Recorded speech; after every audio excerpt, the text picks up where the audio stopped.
Bonjour et bienvenue sur la chaîne de l'excellence du service. Aujourd'hui, je vais t'expliquer comment changer ta vie avec les routines. Alors, tu dois te dire comment des routines qui d'habitude sont connotées de manière négative peuvent changer ma vie. Bah ouais, tu te poses la question. Mais tu verras que les routines peuvent être des outils super puissants pour faire vraiment ce qu'on veut et changer notre vie d'une manière phénoménale. Alors reste avec moi pour que je t'explique tout ça, mais avant toi, n'hésite pas à t'abonner à la chaîne en cliquant juste en dessous. Alors, tu dois te dire comment les routines peuvent changer de vie. Alors, je vais t'expliquer ça avec 3 étapes. Tout d'abord, pour moi, il sera nécessaire de comprendre qu'est-ce qu'une routine, qu'est-ce que c'est, hein. Là, mon stylo commence à déconner, je l'ai mal fermé. Qu'est-ce qu'une routine? Comment ça se fait qu'elle soit aussi puissante? Comment la changer? Changer de routine. Et ensuite, quelque chose qu'on oublie souvent, c'est l'importance de se récompenser. Tu te demandes sûrement, surtout pourquoi se récompenser, pourquoi c'est si important. Je vais t'expliquer tout ça, mais tu vas voir qu'il est nécessaire vraiment de pratiquer les routines super régulièrement. Et au début, ça va pas être facile parce qu'on va changer nos habitudes, mais ensuite, on va passer en mode autopilote. Désolé, ça vient de planter. Mon PC portable n'arrive plus à suivre la webcam, la caméra en même temps. C'est trop dur pour lui. Alors, j'ai pris la photo du sportif, pas par hasard. J'ai pris la photo d'un sportif parce que les sportifs sont connus pour avoir des routines, un mode de vie vraiment réglé, pas à la minute mais à l'heure. Ils ont un planning, le matin ils se réveillent, ils font un entraînement, ils mangent toujours les mêmes choses. Enfin, pas toujours les mêmes choses, mais ils alternent en fonction de la journée, des entraînements, etc. Et c'est justement ça la puissance des routines. Il n'y a pas de champion, il n'y a pas de champion vraiment de sportif qui n'a pas des routines saines et un mode de vie réglé vraiment à la perfection. La préparation, c'est également les routines.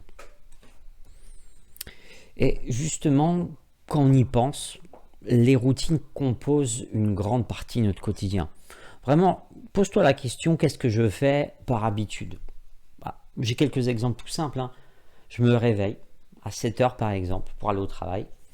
Je prends ma douche, je me brosse les dents, je lis mes mails, je regarde les réseaux sociaux, c'est devenu une routine aussi pour beaucoup d'entre nous.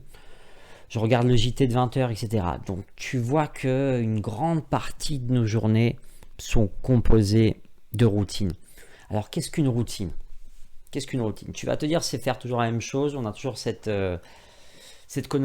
connotation négative qui est associée aux routines. Mais tout dépend de ce que c'est en fait. Si on a une routine saine, par exemple lire un bouquin, faire un brin de formation chaque jour, est-ce que tu vas te dire que c'est quelque chose de négatif? Non, forcément. Mais une routine, d'un point de vue psychologique, qu'est-ce que c'est? C'est en fait le moment où le cerveau sollicitera moins notre volonté. Tu vois là un peu le truc? En gros, c'est quelque chose qu'on fait tellement de manière répétée, régulière, qu'on n'aura plus besoin de solliciter notre volonté, se dire ah j'ai besoin d'efforts, j'ai la flemme de le faire. Non, parce que tu le fais tout le temps. Donc tu vas plus te poser cette question. Et justement, ce qui est génial, et imagine-toi un peu le potentiel, c'est de toutes les choses que tu avais la flemme de faire, par exemple aller à la salle de sport, l'exemple parfait, de passer en mode automatique et en gros se dire tous les 2 jours à 19 heures je fais mon sport. Et tu n'auras plus à te poser la question, à réfléchir, j'ai la flemme, peut-être demain, peut-être dans 2 jours, etc. Non, tu le feras de manière quasi automatique. Un peu dingue, non? Donc comment faire? Ensuite, c'est ma méthode, il y en a plein d'autres, mais moi ce que je me suis fait un vrai plan d'action. J'ai listé les activités que je voulais vraiment passer en mode routine, que je voulais faire de manière sans volonté, en mode autopilote, voilà, tous les jours, ou tous les 2 jours, tout dépend de l'activité bien sûr. Alors déjà on nous dit, il y a des études, les chiffres varient beaucoup, mais ce qui revient le plus c'est qu'on a besoin de 66 jours pour intégrer une nouvelle habitude. Après, la moyenne va dépendre, hein. Ça reste une moyenne, comme je le dis, ça va dépendre des personnes. Mais on nous dit souvent que c'est 66 jours. Et pendant ces 66 jours, la routine ne va pas encore être intégrée, donc on aura vraiment besoin de courage, de volonté. Donc moi, ce que je me suis fait, c'est que je me suis listé vraiment les activités que je voulais faire régulièrement. J'ai un petit carnet, franchement, je te conseille de le faire. Tu te prends un carnet, un Excel comme tu veux, mais vraiment tu notes les activités que tu dois réaliser et les jours et les horaires à lesquels tu dois faire et tu coches. Tu coches parce qu'au début, ça va pas être instinctif et tu as besoin de les suivre pour ensuite te motiver, réajuster, etc. Donc vraiment, pendant ces 66 jours, un petit carnet de suivi, c'est une excellente idée. Donc voilà, je me suis listé ce que je voulais faire. Un exemple tout bête. Tous les jours, lire un livre sur marketing, formation, réseaux sociaux, business, etc. Bref, tous les jours, je lis un livre, je coche tous les jours pour que ça devienne vraiment une routine. Ensuite, par exemple, j'avais aussi tous les jours faire un post sur les réseaux sociaux. Tous les jours commenter, interagir avec ma communauté, etc. Et tous les jours, je coche, puis je le fais ou pas. Et vraiment, c'est devenu maintenant instinctif, hein. Je l'ai fait depuis pas mal de temps et je me pose plus la question de le faire. Vraiment, c'est rentré, c'est devenu vraiment, je suis en mode autopilote là-dessus, comme je l'ai dit. Et dernier exemple que je peux te donner, c'est marrant, c'est dès que je me réveille, enfin avant de travailler, je me fais une petite séance du docteur Kawashima sur la Switch. Voilà, c'est marrant, mais c'est devenu un rituel et je le fais que depuis 20 jours, donc voilà la preuve qu'il y a certaines actions qui rentrent plus vite que d'autres, peut-être parce que c'est plaisant. Et voilà, je me suis dit toujours avant de reprendre le boulot, avant 9h, une petite séance de 5 minutes. Et voilà, à force de le répéter, je le fais tous les jours. Donc voilà, à toi de définir vraiment ce que tu veux passer en mode autopilote, en mode routine. Tu te fais une liste, tu te fais un tableau de suivi et hop, tous les jours, tu le fais. Mais tout n'est pas si facile, hein.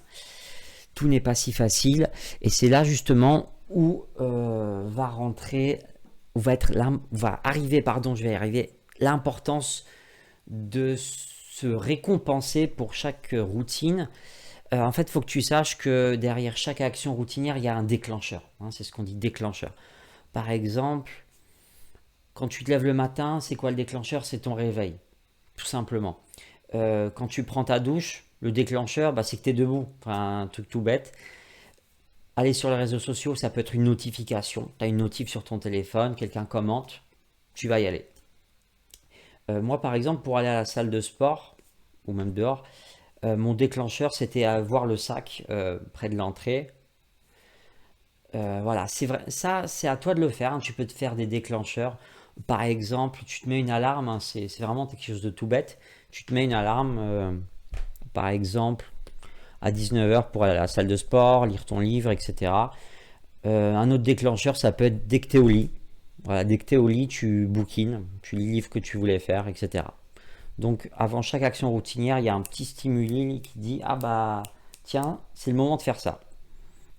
Donc, à toi de les définir. Ça peut être une alarme, ça peut être un lieu de chez toi, par exemple.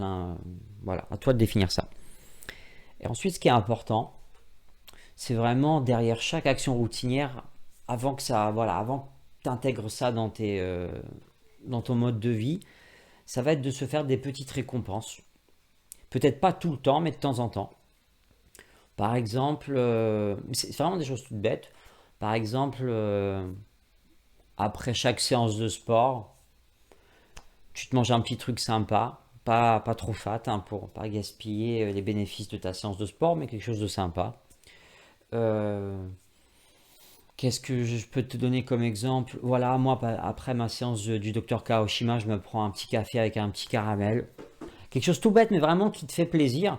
Comme ça, ton cerveau, en fait, il va se dire, ah bah, je fais une action routinière, mais hop, j'ai quelques bénéfices derrière. L'exemple tout bête, vraiment, c'est l'éducation des chiens, des animaux. En fait, pour l'éduquer, pour apprendre à faire des choses, qu'est-ce que tu vas faire? Bah, tu vas le forcer, pas forcer, mais voilà, tu vas lui dire de faire certaines choses. Et pour qu'il intègre ça, il y a toujours une récompense. Tu vois un peu l'image, voilà, quand on éduque des animaux, des chiens, on leur offre toujours une récompense quand ils font cette action. On n'est pas des chiens, mais notre cerveau fonctionne de la même manière. Vraiment, pour intégrer la routine, les habitudes, une récompense après chaque action, c'est excellent. Alors, je vais te faire un petit récap, hein, pour que tu n'oublies rien. Je vais te faire un petit récap. Alors, tout d'abord, pour moi, il faut vraiment lister les actions qu'on veut passer en mode automatique, en mode routine. Donc, lister action, voilà. Donc voilà, ça c'est la première chose. Tu listes tes actions. Ensuite, l'important c'est de faire un planning. Quand tu les fais, quel jour, à quelle fréquence, quels horaires, etc. Ensuite, bien évidemment, comme je te l'ai dit, importance des récompenses et des déclencheurs. Donc, il faut que tu trouves tes déclencheurs plus récompenses. Voilà, quand je dis récompense, c'est vraiment quelque chose de tout bête, hein. C'est un petit plaisir, une petite gourmandise, 5 minutes de pause après quelque chose. Tu dis, bah, dès que je fais ça, après, je prends 10 minutes, 15 minutes pour me faire un petit jeu, un petit Mortal Kombat, etc. Voilà, c'est quelque chose de tout simple, hein. Déclencheur récompense, et ensuite, bah, tu vas agir. Toujours action. Et suivi. Parce que si tu ne suis pas tes routines, forcément, elles ne seront pas toujours appliquées. C'est vraiment dur au début, mais après, ça rentrera facilement. Alors, tu as pu voir vraiment la puissance des routines. Je te conseille d'ailleurs de lire un livre que je n'ai pas encore lu, mais j'en ai entendu parler pas mal de fois. C'est Le pouvoir des habitudes de Charles Duhigg, qui a été traduit d'ailleurs en français, hein. On a de la chance, parce que tout n'est pas traduit du monde anglo-saxon, surtout les livres business, etc., développement personnel. Je te mets le lien juste en dessous. Vraiment, je te conseille de le lire. J'en ai entendu parler beaucoup de fois. Je pense à ma prochaine lecture. Voilà, j'espère que cette vidéo t'a plu, que ça va te permettre de développer de très bonnes routines qui te seront utiles pour ton business, pour le développement personnel, etc. Surtout, n'hésite pas à partager avec moi tes habitudes, comment tu t'y prends toi, parce qu'il y a 1000 façons de s'y prendre, hein, pour développer des habitudes, et tes difficultés, les difficultés que tu rencontres pour en créer. Alors, juste avant de terminer, sache qu'aujourd'hui, on a beaucoup d'applications qui se sont développées justement pour fixer des habitudes, etc. Moi, je suis plutôt papier encore pour checker mes différentes actions, etc. Mais je sais qu'il y a énormément d'applications, donc n'hésite pas à jeter un œil si tu es plus app, digital. Ça peut t'aider aussi dans ta quête de fixation des bonnes habitudes. Merci à toi, un très bon week-end et je te dis à mardi.